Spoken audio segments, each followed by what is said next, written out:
Most of us want to create wealth for ourselves, our families, our community.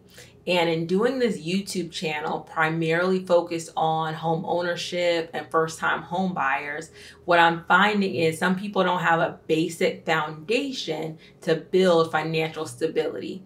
A lot of people don't have enough money where if they had an emergency, they would be able to cover it without having to go to their credit cards, or a basic understanding of how credit works and how to budget and that sort of thing.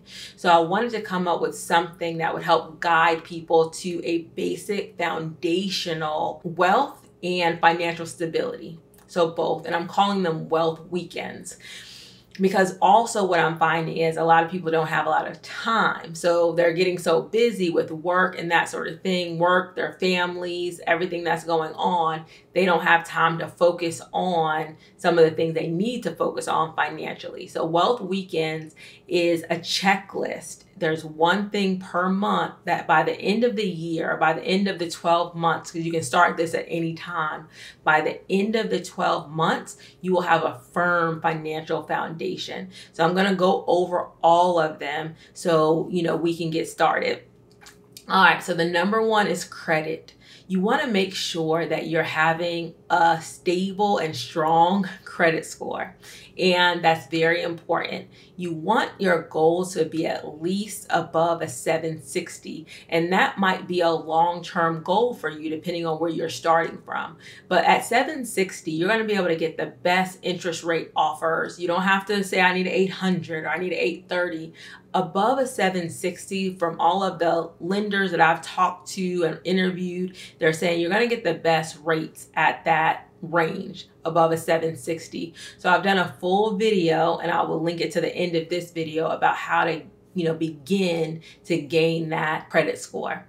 And for all of these, if I don't have a video out yet, I'm definitely going to create one. So number one is credit, and that credit goal should be 760. My video is a week long, but you could probably do some of those things if you really focus on it in a weekend.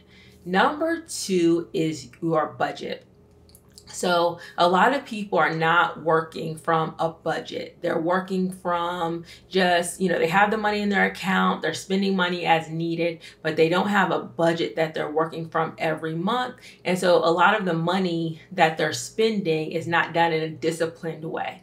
So you have to be creating a budget for each month. And I like you at the beginning of the year to begin with the basic budget and then adjust it as needed during the month. So you want to sit down one weekend and create a budget, and that budget should be able to take you through with a few, there might be a few changes depending on what's going on from month to month, but for the most part, you should be able to create a basic budget and do that within a weekend. All right, month number 3, you should have some plan in place for buying a house. If you do not have a house already, I want you to put a plan in place to buy one.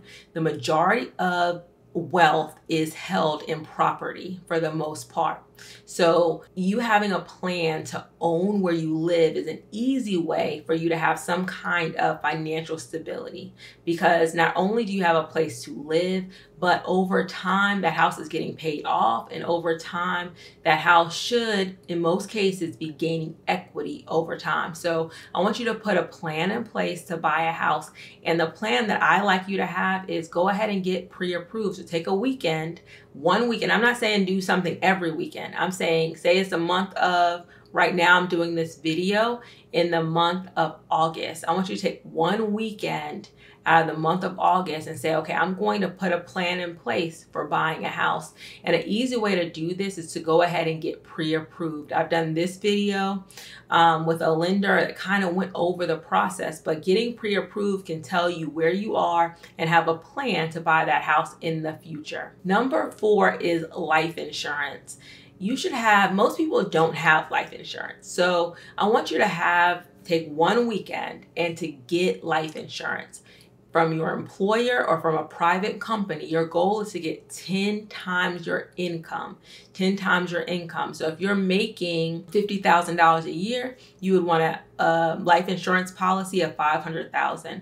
And the reason for that is if somebody was to invest that money, they pretty much could replace your income if it was invested. So that's why you typically see people saying 10 times your income. You can get a basic term policy, and that'll get you through and get it for enough time for anybody that's dependent on you financially. And typically this is your children.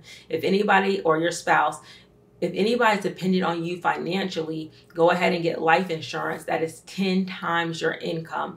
And if you have other people that maybe you're not married to, you have a former spouse or the parent of your children, you know, their mother, their father, you probably want to get life insurance on them as well if you're dependent on their income. So just make sure you have life insurance on yourself, and then talk about having life insurance on the other people that you may need to in your life. Number 5, savings. You need to have an emergency fund. So number 1, in this weekend that you're going to set aside, you need to figure out how much money do you need to have in this emergency fund. And for most people, this is going to be 3 to 6 months. And the reason why people say 3 to 6 months, because the biggest financial thing that typically happens to most people is that they lose their job, or they might get sick, right? And they cannot work for some reason or a certain amount of time. So you want to make sure that you have an emergency fund of 3 to 6 months of expenses, because that's typically how long it's going to take you for you to regain employment. If you're worried about illness, try to have some kind of short-term disability or short-term or long-term disability. A lot of times that's offered through your employer. But if you have a savings, and most people do not have any type of savings, they don't even have $1,000 to cover their emergencies. In a study, they showed that most people don't have $400 to cover an emergency. So having 3 to 6 months of expenses, you just easily do whatever your income is times 3 per month, or 6 times your income. And then that is your goal. So when you're doing your budget, you're saying, okay, I'm going to start putting some money away, so this money goes toward that emergency fund. Number 6 is estate planning. So we're halfway through this 12-month plan. Estate planning. You want to have a will or trust. A will or trust. So if something happens to you, your loved ones know exactly what needs to be done. And this is a big part of making sure that wealth is maintained in your family. So you want to have your own will or your own trust. The major difference is if you have a will, it still has to go through the probate process. Like your heirs, whoever you're leaving your things to, will still have to go in front of a judge at some point. A trust allows you to transfer your assets without having to go to a judge or to a probate court. A will is less expensive than a trust. I do have videos on this. So at the minimum, we want a will. If you have some more money to put toward it in the future, you can get a trust, but trusts are typically more expensive. But I want you to have one or the other. I also want you to strongly encourage people in your family. So if you are heir, maybe your parents, your grandparents, and you know you're going to be left something, then really encourage them to put a will or a trust in place for you.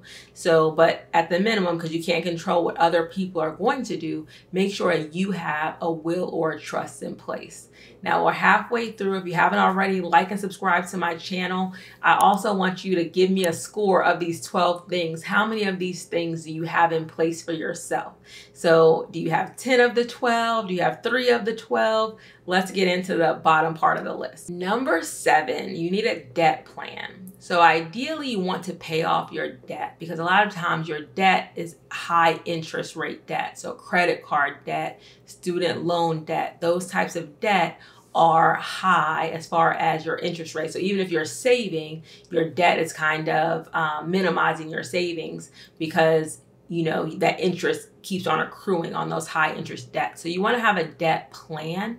There are several debt plans. You have Dave Ramsey's plan that's pretty much a snowball method where you take your lowest debt and you start paying that off into your next debt. You kind of line up all your debts from lowest to highest and start paying off the low debts first, the low amounts. Now, it may not make as much financial sense because some other people may tell you to pay off the higher interest rate debts first. But in his plan, he's basically saying that you gain momentum because you paid off one thing, you paid off another thing, instead of going with maybe your higher interest debt that might take you a little bit longer to pay off. So the snowball method is paying off your debt smallest to largest. And I would say I was a teacher before I started doing real estate and YouTube, and I did qualify for student loan forgiveness. And so all of my student loans were forgiven. And that's what I mean by a debt plan. And I know a lot of people will say, well, don't, they're never going to pay off your debt and that sort of thing. But if you are in a public service or something like that, where there is some kind of student loan forgiveness or any kind of other forgiveness, you want to make sure you factor that in to your debt plan, because I don't want you to pay off $100,000 in debt that could possibly have been forgiven. So just think about that before you do that. So I want you to have a debt plan, but in your plan, it should have a date. I should be out of debt by this time. And of course, you want to be out of debt as soon as possible. Number 8, you should have a retirement plan. So you should have something in place that's a long-term retirement investing strategy. This could be your 401k through your job or your 403b. 401k is for a for-profit company, if you work for a for-profit company, and you'll see a lot of 403bs at nonprofit companies. So if you have one of those with your employer, then you want to go ahead and make sure you're contributing to that, definitely up into the match. So whatever they're matching for you, then you want to make sure you're contributing. So if they're matching 10%, you want to contribute up to that match. And then outside of that, you want to think about opening a Roth IRA. And that also has income limits, and it has contribution limits. So you want to it depends on where you are, but it's between $6,000 and about $7,500 depending on your age. You want to be able to max that out, because Roth IRA retirement contributions are tax-free at time of withdrawal. So that's a good place for you to be putting some of your retirement money. And then they have self-employed retirement accounts. So you want to look into that. But you should have one. You want to spend one weekend figuring out, okay, where should I be putting my money? And you should be putting your money in at least one or more of these retirement plans. And again, because I'm coming up with this list now, I'm definitely going to have videos for each of these in the very near future. So make sure you subscribe. Number 9, you should take one weekend in a month and think about things you can do to increase your income. Because a lot of times the reason why people don't save for retirement because it seems so far away. And so you should be doing both. You should be thinking, okay, how can I maximize my income now? And also, how can I maximize my income in the future? So making sure that you invest in a retirement account would be saying, I'm saving for my future, making sure that you are focusing on some kind of business or maximizing your current employment. So either you need to start a business, you need to start a side hustle. So a side hustle is something that may not be, your main thing. You're just bringing in some extra money and you keep your current employment.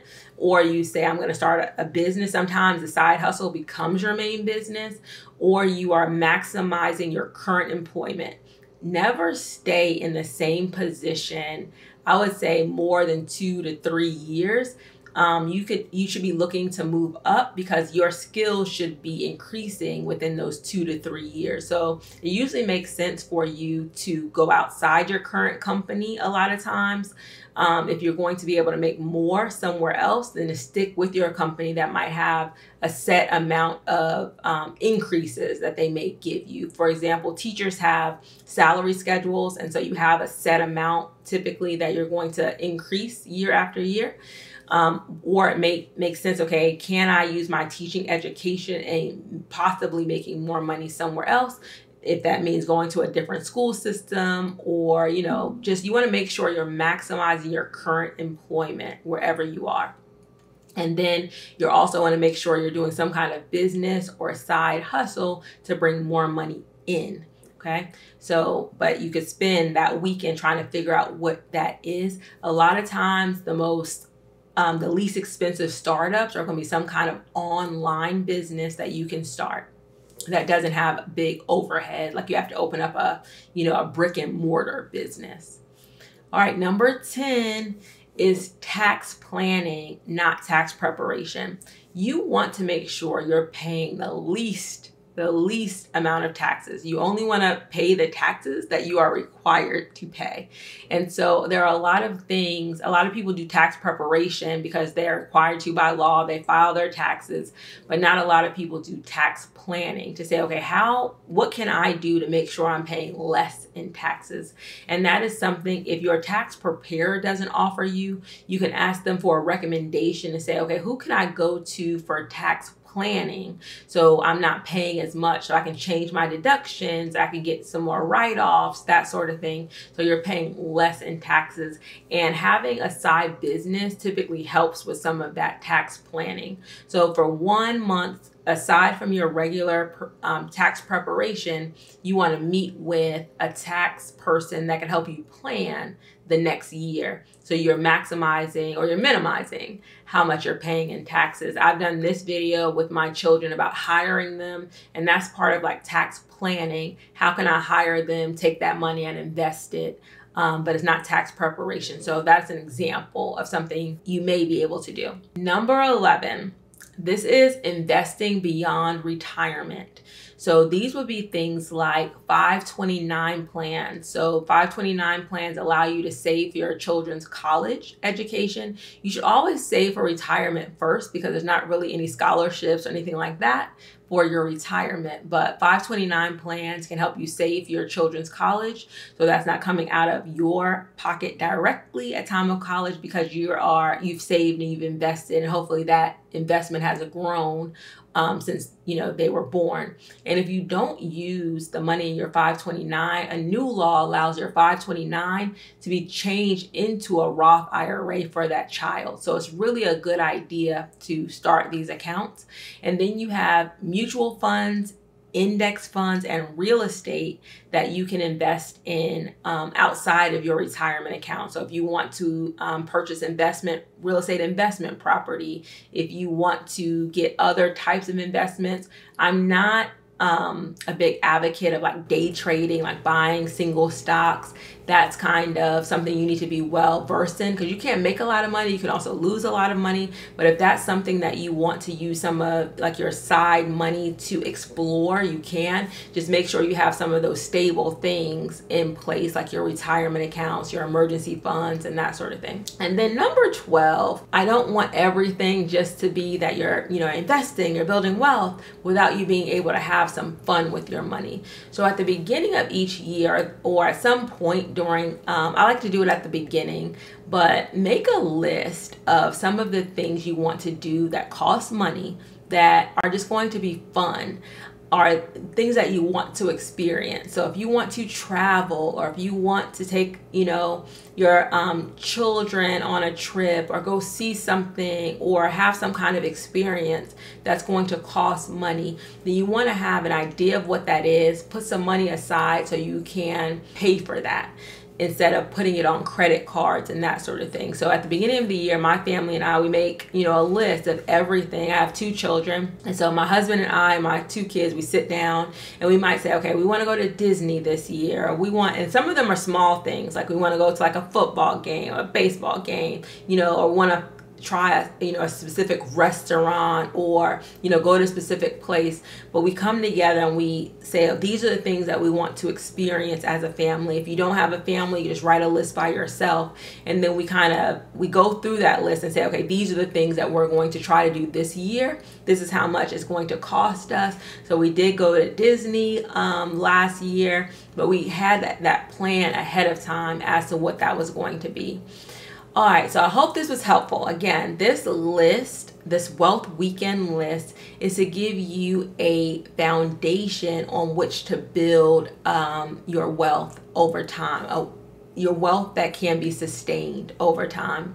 And as you continue on this list, you get that foundation, you can really, really grow. So say you started your real estate investing and you're, building on that, you're building on your retirement account, you paid off your debt, but you always can keep this list in front of you to say, okay, I've done the majority of the things on this 12-month plan. If you have any questions, I would love to see, of the 12 things that I listed, how many things that you have in place right now, and what are some of the things that you want to put in place. I hope this was helpful. Please like and subscribe to my channel for new videos every week.